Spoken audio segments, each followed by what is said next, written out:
네, 여의도를 발로 뛰어다니는 두 기자와 정치권의 뒷이야기를 나눕니다. 여의도 여성시대 서울신문 김진아 기자, 한겨레 정희경 기자 함께합니다. 어서 오세요. 네, 안녕하세요. 네, 여러분 지금도 유튜브로 방송이 나가고 있습니다. 유튜브 들어가셔서 세계는 그리고 우리는 이렇게 검색하시면 저희도 함께 보실 수 있습니다. 본격적으로 시작하기 전에 앞서 박세은 작가가 2분 흉내를 냈어요. 네. 이게 퀴즈 정답이라서 말씀 못 드리고 그랬더니 6732번님이 배한성 구수한 목소리죠. 배한성 씨. 저 배한성 씨 정말 좋아했었는데 네. 여기서 갑자기 이름을 1705번님 정답 크리스티나 6132번님 정답은 문천식입니다. 오답이 쏟아지고 있는데요. 어머나 그러면 흉내를 잘 못 내신 건가요? 여러분 직접 들었잖아요. 밖에서 어떠셨습니까? 전 사인 받을 뻔했어요. 아 정말요? 너무 비슷해서? 너무 깜짝 놀랐어요. 너무 잘해서. 오. 저는 아까 이분이네 하고서 박수를 쳤죠. 박수를 예, 쳤다. 똑같았습니다. 그러니까 이 문자 보내주시는 분들은 마음에 안 들었나 봐요. 네, 문자 감사드리고요. 뭐 지금 오늘은 좀 조용했습니까 국회가? 오늘 하루 쉬었습니까 일종의? 잠깐 쉬어가는 쉬어가는 타이밍. 쉬어가는 타이밍이었죠. 타임인데 저는 쉬어가는 느낌이 전혀 안 들었고요. 그래요? 본회의 언제 열리나 계속 찾아보고 확인해보고 안테나를 네. 세우고 있어야 되는 거라서. 네. 뭐 월요일부터 이어진 선거법 필리버스터 오늘 0시를 기점으로 자동 종료가 된 거죠. 예, 정유현 기자 임시회 회계가 끝나서 뭐 오늘은 특별한 일은 없었던 거죠? 구체적으로? 네네. 네. 정확히 50시간 11분 만인 26일 0시를 기해서 임시회 회기가 종료되면서 필리버스터도 종료가 됐습니다. 그렇군요. 김태흠 자유한국당 의원이 4시간 53분째 필리버스터를 하던 중에 문희상 의장이 회기가 종료됐다 이렇게 얘기를 했고 네. 이로써 필리버스터가 걸렸던 안건은 새로운 회기가 열리면 그 본회의에서 자동으로 표결 처리가 됩니다. 네. 사실 바로 회기가 열리면 오늘도 처리할 수 있는데 네. 민주당에서 내일 정도 그러니까 네, 27일에 쉬어가기로. 본회의를 열겠다고 결정한 것으로 보입니다. 당장 오늘 열 것 같은 분위기였는데 며칠 전만 해도 네. 쉬어가는 이유가 뭡니까? 명분과 속내는 어떻게 되는 겁니까? 한번 그 이유는요. 공식적인 이유는 공식적인 이유는 문희상 국회의장하고 이게 사회를 봤던 네, 이제 주승용. 주승용 부의장이 피로가 너무 심하다. 50시간 내내 돌아가면서 일을 했으니 4시간씩 4시간씩 네, 이렇게 4시간씩 했다면서요? 그렇게 잠도 못 자고 일을 했으니까 한번 쉬어가자. 이런 이유를 들긴 했는데요. 그거를 아까 전에 이제 정경 기자하고 같이 얘기를 해본 결과 네. 그것만은 있을 것 같진 않다. 네, 한국당에서 다른- 이제 네. 홍남기 경제부총리 탄핵 소추안을 발의를 그렇죠. 해놨는데 3일 내에 표결을 해야 되는데 오늘 내로 열면 그걸 표결을 해야 돼서 그런 건 아니냐. 그걸 이제 이렇게, 넘기기 위해서 네, 시간을 넘기기 위해 그런 건 아니냐 이런 네. 얘기를 하고 있습니다. 그런 것도 있고 또 수정안 논란이 나오고 있으니까 이제 네. 선거법 통과됐을 때 대책도 좀 생각을 해볼 수도 있는 것 같고요. 네. 또 표 계산도 하지 않았을까? 표계산도. 라는 그런 여러 가지 이유에서 오늘 좀 여러 가지 연기했던 이유로. 것 같습니다. 예. 덕분에 야당은 조금 쉬었습니다. 그렇군요. 필리버스터 과정이나 연설 내용 가운데 글쎄요, 여러분들은 좀 보셨을 것 같은데 그 현장에 있었으니까 어떤 게 가장 인상적이었나요? 어떤 분이 정의경 제가 이제 첫 이틀 계속 필리버스터를 봤는데 3일째 이제 저도 힘들어서 못 봤지만 이틀이나 보셨군요. 네, 근데 밤 자정까지 봤는데 정말 아무도 필리버스터를 안 보고 있구나. 이게 저의 사실은 소감이었습니다. 네. 그게 아마 이번 필리버스터의 가장 큰 특징이었던 것 같은데요. 네. 주호영 그 의원이 처음에 나왔을 때 좀 막 감정이 격앙된 상태에서 올라오니까 서로 고성이 오가고 네. 요때 조금 관심을 갖고 처음에. 네. 처음에. 그 뒤로는 시간 지나니까 국회에서도 뭐 듣는 사람만 담당 당번만 듣고 있고 의원들은 뭐 심지어 그 앞에서도 좀 약간 한국당 자고 의원도 많이 있고. 나갔잖아요. 네. 네, 그날. 네. 그래서 이렇게 무관심 속에 필리버스터가 진행될 수 있나. 심지어 밖에서는 일반 시민들은 또 잘 관심이 크게 또 없더라고요. 네. 그럴 수밖에 없는 게 진행 시간이 일단 너무 짧고 그 시간 안에 뭔가 그 킬링 포인트라고 해야 되나요? 이걸 잡기가 쉽지 않았던 것 같아요. 예전에는 은수미 의원, 정청래 의원, 이정골 의원이 네. 최장 시간 기록을 연달아 깨면서 사람들이 오늘은 누가 깰까? 이걸 깰 수 있을까? 이러면서 쳐다봤는데 10시간, 11시간, 심지어 이종걸 의원은 12시간 31분 네. 최장 네. 기록이죠. 기네스북에도 올랐다고 굉장히 자랑스럽게 생각을 하시던데 그렇군요. 어쨌든 이번에는 시간 제한이 걸려서 사실상 불가능했고 거기다가 이제 뒷 의원님들 눈치도 좀 봐야 됐나 봐요. 앞 사람이 너무 많이 시간을 잡아먹으면 그렇죠. 뒤에서 못하니까. 내 다음 순번이 뭐 제가 한국당 입장에서 말하자면 내 네. 다음 순번이 민주당이라고 해도 다다음은 또 한국당 네. 의원님 순번이잖아요. 그분들한테 시간을 확보해주기 위해서요. 그렇죠. 네. 네. 그래서 주호영 의원 같은 경우에는 첫 타자로 굉장히 관심을 끌었는데 기저귀까지 차고 와서 화제가 됐잖아요. 그래서 네. 원고도 상당히 길게 준비했다. 네. 그래서 남은 사람들은 뭐 원고 넘겨받아서 해도 될 정도다 이런 얘기까지 나왔는데 3시간 59분 만에 내려갔어요. 네. 근데 그때 뭐라고 했냐면 1시 48분에 내려가면서 뒤에가 민주당 김종민 의원이니까 아무도 안 볼 때 하라고 한다고 나름 이렇게 전략을 짜기도 했습니다. 그 시간에 다들 이제 잠들어 있는 시간이니까 네. 일부러 딱 그 시간에 그럴 수도 있겠군요. 김진아 기자는 뭐가 인상적이었습니까? 전 개인적으로 자유한국당 유민봉 의원이 굉장히 네. 잘하셨더라고요. 아, 그래요? 짧은 시간이라서 그런지 네. 또 뭐 교수 출신이라 그런지 프레젠테이션을 열심히 하셨는데 그것보다 더 인상 깊었던 게 이제 연설 끝나고 내려올 때 메리 크리스마스 인사를 하신 거예요. 맞아요. 네네. 처음으로 본회의장에서 웃음이 터지는데 이런 건 좀 그런 좋다. 포인트는 예, 좋죠. 네. 하는 게 있었고요. 또 여당 기자들이 듣다가 빵 터진 부분이 있었는데요. 네. 이건 말해서 괜찮은지 모르겠지만 여당 기자들이. 예, 네. 정유섭 자유한국당 의원들이 네. 의원이 연설했을 때인데요. 그때 더불어민주당 의원들을 비판하면서 겉과 속이 너무 다르다. 잘생긴 사람들은 많더만. 얼굴만 잘생겼다고 그렇게 함부로 거짓말하면 안 되는 거예요. 갑자기 이런 말씀하시는 거예요. 좀 맥락이 없는데요. 네, 맥락이 너무 없는데 잘생겼다 그러면 자기 고백 아니 자기 반성 뭐 이런 건가 해서 좀 인상 깊었습니다. 진짜 약간 좀 아무 말 대잔치 나와서 그냥 하고 싶은 말 다 하시고 가는 것 같고 약간 근데 되게 일관성이 있더라고요. 자유한국당 의원님들은 네. 그게 뭐냐면 이제 여러 가지 비판하는데 다 맥락은 문재인 정부 비판. 그리고 다 이제 뭐 기승전. 네, 기승전. 뭐 야당 입장에서는 당연히 그럴 수밖에 없는데 잘생긴 의원들이 많았습니까? 무슨 처음 알았네요. 네. 저도 추려봤는데 네, 이상 말하지 않겠습니다. 취재를 해야 하기 때문에 당을 바꿔봐야겠군요. 알겠습니다. 그런데 이번에 사실 뭐 여야 간의 고성이나 뭐 이런 것들은 당연한 거고 가장 혹독한 시간을 견뎌낸 거는 문희상 국회의장이 아닌가 싶어요. 이게 이 정치 뭐 하루 이틀 하신 것도 아니고 몇 수십 년 하신 분인데 엄청난 항의와 비난이 쇄도했었죠. 어땠습니까? 근데 거의 뭐 청와대와 민주당 비판 이상으로 더 단골 손님으로 나왔고 굉장히 요란했습니다. 대부분이 고성과 신랑이도 이 과정에서 많이 나왔는데요. 의장이 뭐 가지가지 한다. 문희상 씨 존경하는이라는 상투적인 수식어도 못 붙이겠다. 시정잡배 뭐 이런 말까지 아주 문희상 의장이 시정잡배, 보고 있는 네. 앞에서 이건 전희경 의원의 발언이었는데 아예 의장석을 돌아보면서 얘기를 했어요. 돌아보면서 쉽지 대화를 않은데요. 하면서 그 사실 그 욕을 하더라도 눈을 마주치면서 이렇게 욕하기가 쉽지 않은데 그러면서 뭐 북한에는 3대 세습이 있고 문희장 지역군 부자 세습이다. 뭐 네. 순진하게 고령인 의장의 건강을 걱정했는데 인간적 연민마저 못 느끼겠다. 양심이 있냐?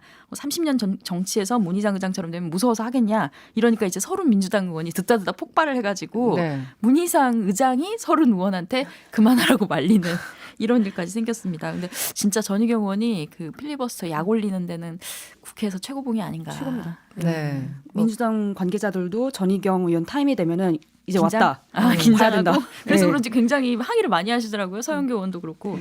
문희상 의장은 별다른 반응을 안 보여주셨습니까? 문희상 의장 같은 경우에는 뭐 국회법 지키지 않는다고 전희경 의원이 비판할 때 잘 지키고 있다. 이 정도로 그냥 어느 정도 자제하는 분위기였고요. 네, 일일이 대응을 안 하셨군요. 네, 또 좀 약간 웃겼던 비유는 박대출 의원 같은 경우에는 문희상 의장을 향해서 네. 신의의 장비인 줄 알았는데 네. 역적의 동탁이더라 이렇게 말을 해가지고 이 동탁이 동탁까지 정말 나왔어요. 예. 속으로 굉장히 충격을 받지 않으셨을까 문희상 의장. 결국 자유한국당이 고발을 했습니다. 고발장에 적은 혐의는 어떤 겁니까? 직권남용 등의 혐의로 대검찰청에 오늘 고발을 했는데요. 네. 토론 요구를 거부해서 필리버스터 요구를 거부해서 소수자 보호를 위한 유일한 저항 수단인 필리버스터 실시를 방해했다. 이게 회기 결정 안건의 필리버스터를 한국당이 신청했던 것을 네네. 그건 안 된다고 제지했던 걸 말하는 거고요. 네. 그다음에 선거법을 기습 상정한 점, 뭐 상정되지 않아야 되는 법률안을 표결을 하게 하는 등 국회의원의 권리 행사를 방해했다. 이렇게 고발을 했습니다. 네. 참 복잡하네요. 이게 어떻게 될지 좀 이례적인 일이잖아요. 상당히 국회의장을 향해서. 네. 어떻습니까? 그 문희상 의장을 이렇게 압박하는 것이 향후 이게 계속 네. 문희상 의장을 공격해야지만 이 전체 과정이 절차대로 행해지지 않았다라는 걸 어필할 수 있는 거잖아요. 야당 그렇죠. 입장에서는. 예. 그런 전략인가요? 앞으로 다른 법안 처리에 영향이 좀 있을까요? 없을까요? 아니면 마이웨이인가 겁니까? 저는 큰 영향이 없을 거라고 생각하는 게요. 네. 이번에 선거법 개정안이 상정될 수 있었던 거랑 이제 예산안 처리될 수 있었던 건 다 이제 문희상 의장이 있었기 때문이거든요. 네. 근데 문희상 의장이 그때 예산안 처리 때는 굉장히 충격을 받은 모습이었는데 그때 병원도 가셨거든요. 네네네. 이분이. 근데 이번엔 전혀 그런 적이 없었습니다. 오히려 네. 더 적극적으로 나섰다고 해야 될까요? 그렇기 때문에 앞으로 상정이라든지 법안 처리는 큰 문제 없이 갈 것 같습니다. 네. 민주당의 계획대로. 예. 어찌됐든 선거법은 지금 뭐 한 고비를 샤+1 입장에서 넘은 상황이고 그다음에 이제 기다리고 있는 게 공수처법 그리고 검경수사권 조정 등등 이 패스트트랙 법안들이 여전히 남아 있습니다. 이 필리버스터 전국이 계속 이어질 것 같은데 어떻게 전망을 하고 있습니까? 기자들은 혹은 국회에서 계속 일단 연초까지 쭉 가는 거다 이런 겁니까? 제가 계산을 해봤거든요. 네. 그래서 이제 공수처법 이제 선거법, 공수처법 이렇게 다 통과되려면 최소 6번의 임시국회는 열어야 되는데 임시국회 하루 한 번당 2, 3일이라 걸린다고 하면은 1월 중순쯤. 네. 면은 그때까지는 저희는 계속 야근해야 되지 않겠나라는 생각을 했습니다. 그러니까 가장 중요한 게 저희 근무이기 때문에. 네. 그러니까 하나하나 다 필리버스터를 걸 그렇죠. 테니까 네. 그 시간 확보하고 그다음에 이제 포기하는 시간 확보하고 이러다 보면은 1월 중순까지 갈 것이다. 네. 정 기자도 비슷하게 뭐 생각하고 계신 거죠? 저희 기본적으로 선거법 일정. 통과가 1월 이후가 될 것이라고 틀게 예측한 지라 할 말은 저번 주에 없지만 잘못 말했습니다. 할 말은 없지만 뭐 내일이 대충 아직 오지 계산이, 않아서 뭐. 틀리지 않지 않았을까. 네. 암담하네요 필리버스터. 그런데 이 한국당은 이번에 임시국회 방식을 놓고 이 살라미 국회 이렇게 표현을 하는 것 같은데요. 반면에 민주당은 깍두기 국회 이렇게 부르고 있습니까?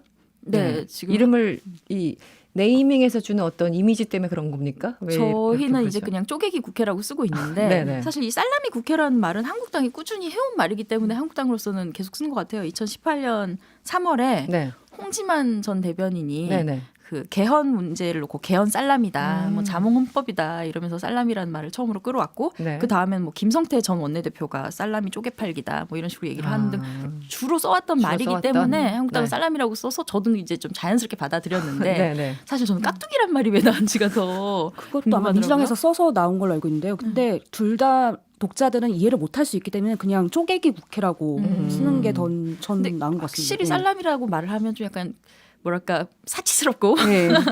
뭐 살라미 햄 뭐 이런 거 다 설명해야 될 것 같아서 그냥 쪼개기 국회로 네. 네. 깍두기 하겠습니다. 국회는 네. 사실상 많이 안 쓰고 민주당에서만 나오는 네, 얘기군요. 나온 얘기였습니다. 네. 알겠습니다. 황교안 대표가 지금 여전히 입원 중입니까? 어떻습니까? 네 이번 중이고요. 오늘 대국민 메시지를 냈죠. 네네. 모든 수단으로 수단, 선거법을 무용지물로 만들겠다. 네네. 그리고 심재철 원내대표는 헌법 소원을 내겠다 이렇게 했네요. 네. 근데 이게 모든 수단을 다 하겠다. 사실상 이게 방법이 없다는 얘기랑 비슷하게 들렸습니다. 이게 그렇습니까? 헌법 소원을 내겠다 말을 했다는데 이것도 사실 사후 조치일 뿐이고요. 네. 다만 여기서 황 대표가 거론하는 선거법을 무용지물로 만들 수단은 비례한국당을 말하는 것 같습니다. 실제로 의석수가 어느 정도 늘어나는 효과가 있다는데 네. 그런데 이 역시도 시뮬레이션뿐이고 실제로 선거에서 국민들이 어떻게 그렇게 작용을 할지는 국민들에게 어떻게 작용을 할지는 사실 아무도 모르는 일이기 때문에 네네. 한국당은 사실상 속수무책이다 이런 상황입니다. 네. 속수무책. 그러니까 모든 수단이 다른 방안을 검토하겠다라는 것과 같은 얘기. 그나저나 황교안 대표 병상 메시지를 대변인이 직접 하지 않았나 봐요. 근데 정말 좀 약간 깜짝 놀랐어요. 네, 어떤 거죠? 배현진 당협위원장이긴 하지만 지금까지 굳이 분류를 하자면 홍준표 전 대표 네, 쪽으로 홍준표 분류가 대표. 됐거든요. 근데 로텐더홀에 나타난 다음에 네. 대표 메시지까지 대독을 했잖아요. 그래서 최고위에서도 이게 과연 맞느냐 잠깐 논쟁이 벌어졌을 정도로 당 내에서도 사실은 좀 의외의 일이었는데요. 네네. 황 대표 쪽에 요청이 있었던 것으로 알려지고 있는데 강성 이미지를 보완하기 위해 좀 젊고 대중들에게 좀 잘 알려진 젊은 여성의 이미지인 이 배현진 당협위원장을 내세운 것 같고요. 더구나 이날 메시지 중 중요한 게 하나가 통합이었습니다. 네. 뭐라고 했냐면 통합 민주주의가 죽어가는 오늘만은 분열된 우리가 하나 되는 것을 허락해달라 이렇게 말을 했거든요. 네. 그래서 이런 통합 이미지를 하자니 배현진 친홍으로 분류되고 있는 배현진 전 아나운서가 좀 적임이지 않았을까 하는 생각도 들긴 합니다. 네. 좀 의외네요. 뭐 신보라 최고위원도 있고 뭐 젊은 여성 이미지라면 여러 분이 계실 텐데 친환이 재미- 아닌 인물인 점에 좀 포인트가 있는 것 같아요. 친에게 손을 내민 걸로 해석되는. 네, 그리고 이제 또 대국민 메시지가 되게 비장미가 철철 흘러 넘치는데 네. 좀 확실히 좀 호소력 있는 인물이 읽어주는 게 좀 더 전달력이. 전달력 있지 않았을까 보면 이런 얘기가 있어요. 만신창이가 된 제 몸을 파고드는 날카로운 주사바늘의 고통보다 문재인 정권을 막지 못한 채 병원에 실려 나온 무기력한 제 자신을 탓하며 간절히 호소한다. 뭐 정치에 발을 내딛는 순간 저를 잊었다. 제 몸이 아니었다. 뭐 이런 식으로 굉장히 감성적인 호소를 하고 있기 네. 때문에 배현진 당협위원장을 택한 게 아닐까 하는 생각도 듭니다. 그렇군요. 내부에서 어쨌든 얘기가 좀 있었다. 여기까지. 선거법이 개정되면 연동형 비례대표제를 이제 도입하게 되는 건데 한국당이 비례한국당 얘기 물론 이 당 이름은 못 쓰는 거죠. 비례한국당 그렇죠. 얘기가 지금 이미 등록돼 있어서 쓸 수 없다고 하는데요. 네. 실제 준비하고 있고 정말 만들어지는 겁니까? 네, 실제로 준비하고 있고 정말 만들 것이라고 오늘 대표도 다시 메시지에서도 한번, 얘기를 했고 다시 원내 한번. 대표도 그렇게 말을 하고 있고요. 당명 7개, 8개 정도를 이미 후보를 추려놓고 논의를 하고 있는 중이고 선거법이 만약에 통과된다면 바로 작업에 들어가겠다고 합니다. 그리고 비례한국당이라는 이름을 쓰고 있는 사람과 이야기를 하겠다고 김재원 정책위의장이 그랬는데 네. 얘기가 잘 안 됐대요. 거기까지는 제가 확인을 했고요. 그런데 어떤 이름을 쓰더라도 별로 중요하지 않다 이래요. 그러니까 선거 한 달 전에 알려지기만 하면 충분히 인지도를 높일 수 있다 이렇게 주장을 하고 있어요. 이른바 뭐 바른미래당보다 의원수가 더 높은 그러니까 한 30명 정도를 보내서 이제 비례정당을 만들고 거기 2번으로 이제 기호 달고 나가게 한다 뭐 이런 전략들이 쭉 나오던데 그런 얘기 나오는 와중에 황교안 대표가 직접 비례한국당에 파견돼야 된다 이런 주장도 있나 봅니다. 저도 그 얘기 들어가지고 깜짝 놀랐었어요. 네. 이건 누구 아이디어일까요? 그러니까 황 대표를 싫어하는 사람의 아이디어입니까? 이게 가버려라. 일단 기호는 아마 3번밖에 안 될 것 같고요. 30명 넘더라도. 네. 근데 이 비례정당에 황 대표가 갈 것이냐 저는 가능성을 좀 낮게 보는데요. 네. 이게 비례정당 문제가 보면 잘 돼도 문제고 안 돼도 문제거든요. 너무 잘 되면 새 당에 나간 사람들이 개인 장사를 할 가능성이 있습니다. 네. 그러니까 용꼬리보다는 뱃머리가 낫다 이렇게 해서 그렇다고 네, 네. 해서 그러니까 땀만 먹을 땀밥을 수 먹고 있다. 장사를 할 수 선거 있다. 끝나고. 그래서 불출마를 선언한 현역 의원을 거기로 보내자. 그런 얘기 나왔는데 그럼 또 이제 너무 좀 약간 호소력이 없는 인물들만 있으면 네. 국민들이 또 잘 이렇게 몰릴지가 성공을 할 수 있을지가 또 의미가 좀 의문이 있어요. 네네. 그러다 보니까 원외인 황교안 대표 이야기까지 나오는데 이 비례정당의 문제가 모정당과의 연계성을 어떻게 확보할 것이냐인데 그렇겠죠. 황교안 대표가 나가겠다가 좀 잘못하면 붕 뜬 사람이 될 수가 있어요. 사실상 당에서 약간 방출된 것처럼 될 수 있어서 네. 황 대표의 경우는 이제 겨우 당 장악력을 갖췄고 겨우 이제 이 리더십을 확보를 하고 있는 상황에서 위험을 감수할까? 이게 조금 약간 의문스러운데 글쎄요. 저는 이제 뭐 1월 초 예측도 틀렸기 때문에 뭐라고 할 수는 없지만 어렵네요. 어쨌든 비례한국당은 가시화되고 있는 것 같아요. 현실화되고 있는 것 같은데 민주당 혹은 4+1 협의체에서 이것을 막는 그 수정안 예. 검토를 하고 있습니까? 민주당은 어떤 대책이 있습니까? 공식적으로는 검토한 적이 없고 검토할 생각도 없다라는 건데요. 왜냐하면 4+1 협의체에서 말하는 거는 한국당이 우리를 흔들기 위해서 저렇게 말을 하는 거다라고 했는데 제가 또 개별 취재를 해본 결과 네. 막판 내면 만들 수도 있다. 우리가 못 막판 만들 이유는 내면? 없다. 그 이유가요. 이제 한국당에서 비례 한국당을 만들었을 때 정말 가시적인 효과가 나타난다. 그런 조짐이 보이면 민주당은 그냥 눈 뜨고 코 베이는 결과가 오기 때문에 급하게 만들 수 있거든요. 네. 또 아까 전에 말했듯이 한 달 전에 알려지기만 하면은 뽑는 건 그렇게 문제가 없기 때문에 네. 미래 민주당 만들 수도 있다라는 관측도 있습니다. 네. 알겠습니다. 잠시 광고 듣고 돌아오겠습니다. 네, 세계는 그리고 우리는 상황실 연결하기 전에요. 제가 잠시 착각을 했네요. 여의도 여성시대 이 두 분을 보내드려야 되는데 인사를 못했어요.